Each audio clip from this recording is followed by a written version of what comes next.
Old Natty here. Today I'd like to talk about the late great Dr. Ken Leistner.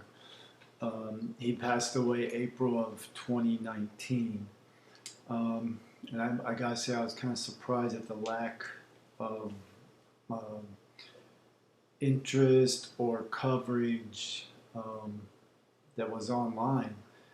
It makes me wonder if the supposed experts and quote unquote coaches really know as much as they claim they do. I always felt with certification there should be some type of requirement for studying the history of the sport. And I've always recommended to young guys to start around 1960 and work backwards. Start with Grimmick and Reeves and study what came before them, because all the answers have already been found pre-steroid era. Anyway, Dr. Ken was a huge influence on my life and really helped me get on the right course for strength training, at least for a natural athlete. I first crossed paths with Dr. Ken via one of his articles in Muscular Development, and the thing that caught my eye was this huge, massive mountain of a man named Kevin Talbot pushing the family station wagon. And I plan to do a separate video on Kevin Talbot, but Kevin Talbot was a product of Dr. Ken's. Dr. Ken started coaching Kevin when Kevin was in junior high football and training him. And, fast forward a number of years, and Kevin's a model, I guess, or a subject in the pictures and subject of his training in Dr. Ken's writings. But he's become this massive football star. So speaking to Dr. Ken's methods. Anyway, even then I didn't really know who Dr. Ken was or who this guy was writing these articles, but just seeing this massively muscular dude, and you could tell he was natural, and reading the description of the training, it was so different from what we were doing then, and it seemed foreign, but I could really see the wisdom in it. So Dr. Ken grew up in a blue-collar family. The family business was metalworking. His father also worked part-time, or worked a second job managing a nightclub. Dr. Ken at a very young age was expected to help out in the family business and even help out at the nightclub and contribute to the family survival. So at a very young age, Dr. Ken is getting trained, if you will, or molded with this extreme hardcore work ethic that he carries through the rest of his life. He talks about he doesn't remember getting more than 3 hours sleep a night since he was 16 years old, and sometimes going a number of days without even sleeping. Just to kind of give you an insight into the man. Anyway, I think in part just because of the universe, but in big part because of Dr. Ken's passion for strength and conditioning and fitness, the course of his life leads him on this amazing adventure for someone like us that has a passion for strength and conditioning, because he crossed paths with all of the greats of that era, the icons. So anyway, as a young boy, his first kind of notable event was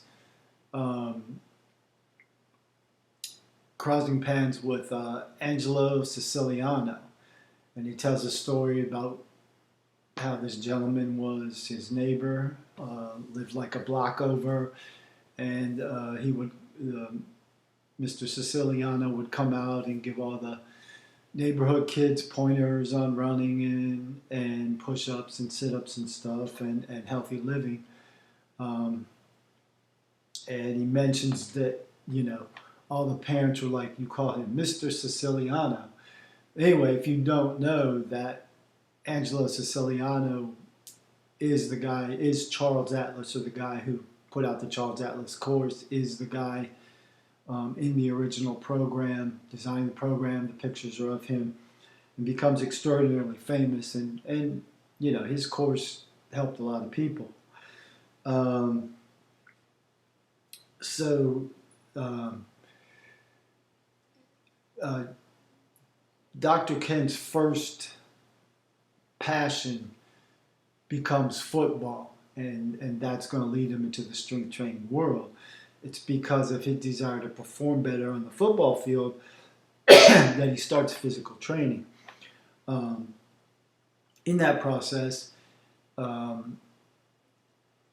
he's allowed to start building a gym in the family company business, the family's business warehouse, in what he describes as the loft. So there was some loft area up at the top of this warehouse, and as you remember, it was they're a metalworking company.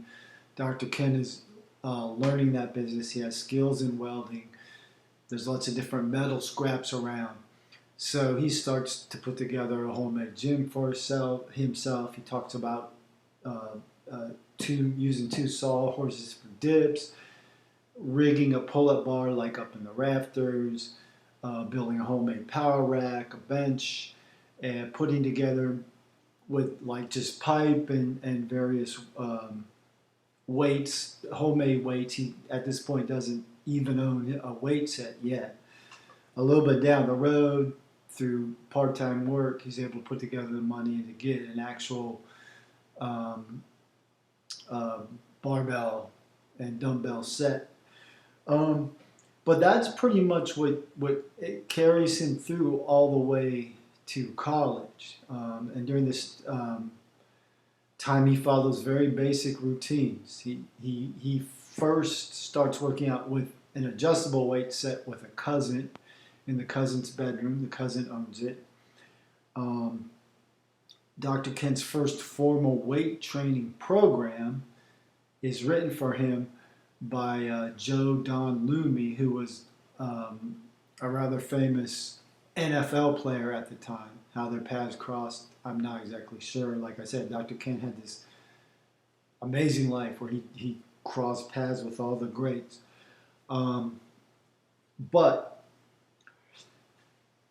So Dr. Ken gets to high school. He's playing high school football, and on his team is none other than Lyle Zado.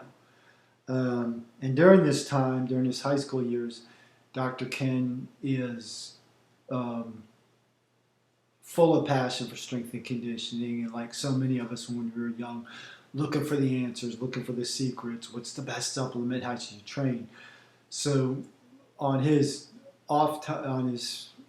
when he wasn't busy with many of his other duties, he's gone around the New York area hitting all the hardcore gyms and areas where bodybuilders and strength trainers were known to hang out. This leads him to Leroy Colbert's health food store that he had in Manhattan. I didn't even know this, but he had a health food store in Manhattan before he moved to California. That's where Dr. Ken would go to get his protein supplements. And while there, he crossed paths with Dave Draper, which starts a relationship that he and Dave Draper keep going for his whole life. But also, he's going to cross paths with Dennis Tentorino, Chris Dickerson,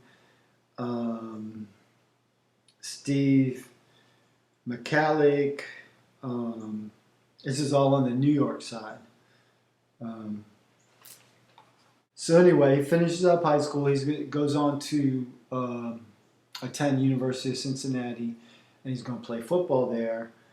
And it's during this time that he takes himself up to his heaviest weight of 230. And this is basically through two full body, fairly brief, uh, built around compound movement, workouts a week, and lots of heavy eating. He was known from high school all the way through college as the kid or the guy that would like circle the cafeteria and pretty much take anything anyone did want. He also has a story where he set up a deal with the university kitchen staff. He would come in at night when they closed down, help him clean up. If he was allowed to carry with him any of the leftover food from that